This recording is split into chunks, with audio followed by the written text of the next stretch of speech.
오늘 말씀 내용은 하나님께서 사용하시는 부사렐 오홀리압이 성소의 뜰을 만드는 내용으로 되어 있습니다. 성소의 뜰이 남과 북으로는 100규빗씩이고 동과 서로는 50규빗, 직사각형 형태의 그 큰 뜰을 만들게 됩니다. 오늘 우리가 쓰는 미터 도량형으로 하면은 동과 또 북과 남쪽은 약 한 46m, 50m 가까이 되는 길이고 동과 서는 23m, 약 25m 정도 되는 길이가 되겠습니다. 그 정도 크기의 성막 뜰을 만들고 그리고 그 안에 이제 성소가 있게 됩니다.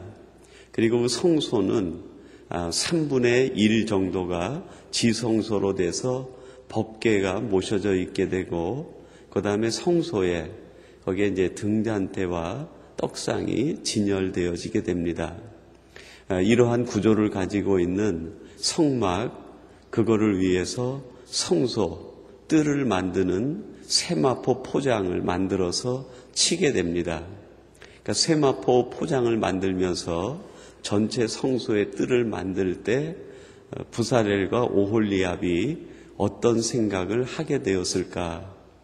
만드는 것 자체에도 의미가 있겠지만 그 만든 순종을 통해서 거기에서 주시는 하나님의 은혜가 어떤 것이 있는가 하는 것을 우리가 함께 살펴보려고 합니다. 특별히 하나님은 성소 뜰을 흰 세마포 포장으로 치라 그랬습니다. 그리고 그 세마포 포장을 지나서 들어가야 성소로 들어갈 수 있게 되었습니다. 성소 안에 들어가면 가장 깊은 곳에 법궤를 만나게 되는데 그 법궤 속에는 하나님의 증거 돌판이 있습니다. 즉 십계명을 기록한 2개의 돌판이 있는 것이죠. 하나님의 말씀을 만나기 위해선 우리들이 성소 밖에 가장자리에 있어서는 안 되고 은혜의 깊은 자리로 들어가야 된다는 것이죠. 성도들도 보면은 늘 은혜의 가장자리에 있는 성도가 있는가 하면 말씀 가운데 깊이 들어가서 깊은 은혜의 자리에 있는 성도들을 만날 수 있게 됩니다. 또 성소 안에 들어가면 등잔대가 있는데 거기에서 늘 꺼지지 않는 불이 타고 있었습니다. 빛이 있었죠. 빛이신 하나님, 우리가 깊은 은혜의 빛 가운데 들어가기 위해선 지나가야 될 것이 있습니다. 그리고 그것을 지나갈 때 우리들은 은혜의 빛 가운데 살아갈 수 있게 되는 것이죠. 우리들은 세상 양식으로 살아가는 사람이 아니라 하나님이 주시는 생명의 양식을 먹고 그 영의 양식을 통해서 살아가는 영적 존재들입니다. 그래서 세상적인 것이 아무리 우리에게 많아도 그것이 우리 영혼의 갈증과 우리 영혼의 깊은 허기를 채워주지 못합니다. 영의 양식을 먹어야 되죠. 생명의 양식을 먹어야 때로는 세상에서 조금 힘들더라도 우리는 은혜의 살을 찌울 수 있고 그 속에서 우리는 영적인 부요함을 누릴 수 있습니다. 왜냐하면 하나님께서 우리를 영적인 존재로 만들었기 때문이죠. 바로 그 성소 안에 깊이 들어가면 하나님이 떡상을 진열해 놓고 우리들에게 상징적인 생명의 양식을 주시는 분으로 묘사되어져 있습니다. 그리고 법궤 안에도 만나가던 항아리가 있어서 우리는 세상에 있는 빵으로만 사는 자들이 아니라 하나님의 입으로 나오는 말씀으로 사는 자들이고 영의 양식으로 사는 자들이라는 것을 가르쳐 주셨습니다. 그럼 우리들이 어디에서 생명의 양식, 영의 양식, 하나님이 공급해 주시는 그 신령한 양식을 공급받을 수 있겠습니까? 깊은 은혜의 자리에 들어가야 되는 것이죠. 그래서 우리는 매일매일 더 깊은 은혜의 자리를 사모해야 됩니다. 단순히 예배 생활, 단순히 기도 생활, 단순히 찬송 생활이 아니라, 단순한 신앙 생활이 아니라 매일매일 사모하는 것이 있어야 됩니다. 하나님, 오늘 내게 더 깊은 은혜의 빛을 주시옵소서, 더 깊은 생명의 양식을 주시옵소서, 더 깊은 말씀의 은혜를 주시옵소서. 그것이 우리를 부요하게 하고 우리를 영적으로 강하게 할 때 세상을 이기는 능력이 되고, 세상에서 어떠한 일을 만나든지 그것 때문에 우리는 힘들거나 좌절해하거나 낙심하지 않을 수 있다는 것이죠. 그러면 여러분, 우리들이 어떻게 이 더 깊은 은혜 자리에 들어갈 수 있겠습니까? 오늘 거기에 대한 해답이 오늘 본문 속에 있다고 생각이 되어집니다. 첫째는 세마포 포장을 지나야 됩니다. 흰 세마포 포장을 지나야 깊은 성소 안으로, 지성소로 들어갈 수 있는 것이죠. 종종 성경은 이 세마포를 예수 그리스도의 몸으로 상징하기도 합니다. 요한복음 21장 또는 사복음서의 부활장을 보면 예수님이 부활하신 이후에 세마포 옷을 입으신 것으로 묘사가 되어져 있습니다. 그리고 우리 성도들도 예수 그리스도와 더불어 죄에 대하여 죽고 부활의 몸을 입을 때 흰 세마포 옷을 입게 된다, 상징적으로 표현하고 있습니다. 세마포 포장을 지난다는 것은 곧 예수 그리스도의 육체를 지난다는 의미를 상징하고 있습니다. 즉 십자가를 지나가는 것이고 예수 그리스도의 보혈을 지나가는 것이죠. 오늘 하나님께서는 그 성소를 만들 때 성소 뜰을 세마포 포장으로 동서남북을 모두 완벽하게 포장으로 치게 하셨어요. 그리고 문 역시 세마포 포장을 만들어서 그 포장을 젖히고 들어가도록 했습니다. 그러니까 이 세마포 포장을 거치지 않으면은 그 어떤 누구도 성소 깊은 곳으로 들어갈 수 없다는 겁니다. 요한복음 14장 6절에 보니까 예수님이 그런 말씀을 하십니다. 내가 곧 길이요 진리요 생명이다. 나로 말미암지 않고는 아버지께로 올 자가 없다. 이 세마포 포장인 예수 그리스도의 육체를 거치지 않고는 그 누구도 하나님의 은혜 속으로 들어올 수 없다는 겁니다. 세상의 영웅도, 세상에 있는 권세도, 세상의 모든 경제를 가지고 있는 지식인이나 경제인도 세상의 어떤 방법으로도 은혜의 깊은 자리에 들어올 수 없다는 겁니다.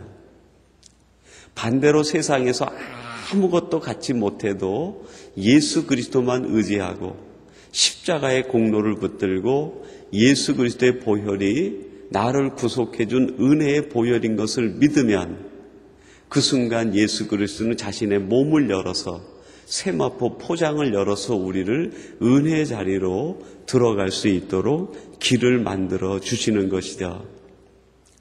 이 부사렐과 오홀리압은 세마포 포장을 만들어 치면서 은혜의 깊은 곳으로 들어가기 위해서는 이 세마포 포장을 지나야 되는구나. 예수 그리스도의 보혈을 지날 때 우리들이 깨끗해지게 됩니다. 정결해지게 되는 거죠. 비로소 하나님 은혜의 자리로 들어갈 수 있는 가장 기본적인 자격을 얻게 됩니다. 세마포 포장을 지났다고 해서 그것이 바로 깊은 은혜로 들어가는 것이 아니라 자격을 얻은 거예요. 그럼 두 번째 우리들이 무엇을 지나야 되느냐? 번제단을 지나야 됩니다. 성소 뜰에 놓여있는 두 가지가 있었는데 하나가 번제단이고 하나가 물두멍이 놓여 있습니다. 이 은혜의 자리로 더 들어가기 위해선 우리들이 또 하나 거쳐야 되는데 그것을 바로 번제단이라는 것이죠. 여러분, 번제단이 하는 일이 무엇입니까? 재물을 완전히 태우는 곳입니다.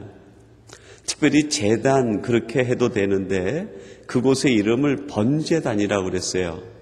번제가 무엇입니까? 제사 중에서도 번제는 제물을 하나도 남김없이 완전히 태워버리는 거예요.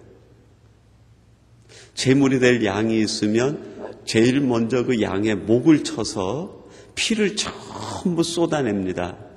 그리고 그 피를 가지고 제사장이 법궤 위에 있는 시은소라고 되어 있는 그룹의 날개에 서로 마주 보고 있는 그 시은자에다가 그 피를 갖다가 7번을 쏟으면서 전부 거기에 쏟아버려요. 피를 완전히 쏟아버리는 거예요. 여러분, 피라고 하는 것은 우리 모든 생명을 가진 존재들에게 있어서는 생명 그 자체 아닙니까? 예수 그리스도 안에서 세상에서 존재했던 나의 모든 것들을 완전히 하나님의 보좌 앞에 쏟아놓는 게 제물이 되는 거죠. 그것뿐입니까? 우리의 몸, 우리의 뼈, 우리의 생각까지도 거기에서 완전히 다 태워버리는 거예요. 그래서 번제를 드릴 때는 제물을 다루는데 먼저 껍질을 싹 벗겨버립니다. 그 다음에 뼈에서 살을 다 발라내요. 그리고 속에 있는 내장을 다 끌어냅니다. 그리고 거기에 붙어있는 기름을 전부 뜯어내서 그걸 태우는 거예요. 제가 그 신학교 때 그 구약학을 하면서 구약학 교수님이 한번 수련회 가가지고요. 번제 드리는 거를 해보자 그래가지고 시장에서 까만 흑염소 하나 사다가 실제로 그 제사를 재현해 본 적이 있어요. 그러면서 궁금증이 생긴 게 있었습니다. 번제를 드리는데 껍질도 태워버리고 뼈도 태워버리고 살도 내장도 기름도 다 태워버립니다. 그러면은 그냥 통째로 번제단에다가 제물을 죽여서 그냥 올려놓고 태우면 될 텐데 어차피 다 태우는 건데요. 근데 왜 하나님이 그거를 전부 각을 바르게 하셨을까? 근데 그거를 재현하면서 그런 생각이 들었어요. 번제를 완전히 하나님이 태워드리라는 것은 우리가 짓는 죄가 얼마나 깊은지 그거를 보여주시는 것 같아요. 우리 속에 감추어둔 죄가 얼마나 많은지 그거를 하나님이 보여주시는 것 같아요.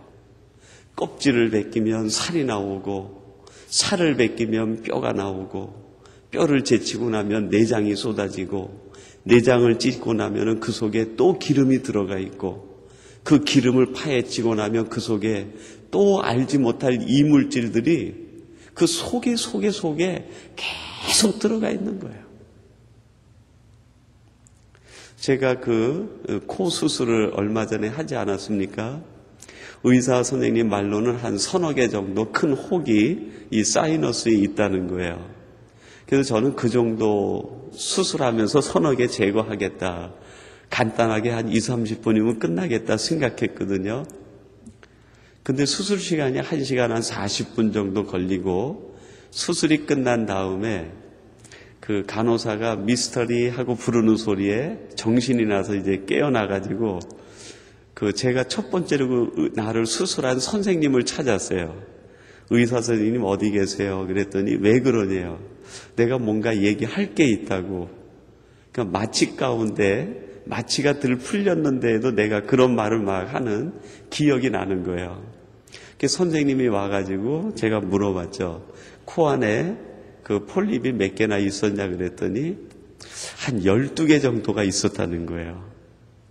깜짝 놀랐어요. 아니, 조그만 코 속에 3-4개 있다 그러면 이해가 되는데 그 12개를 빼냈다 그러니까 이해가 안 가더라고요.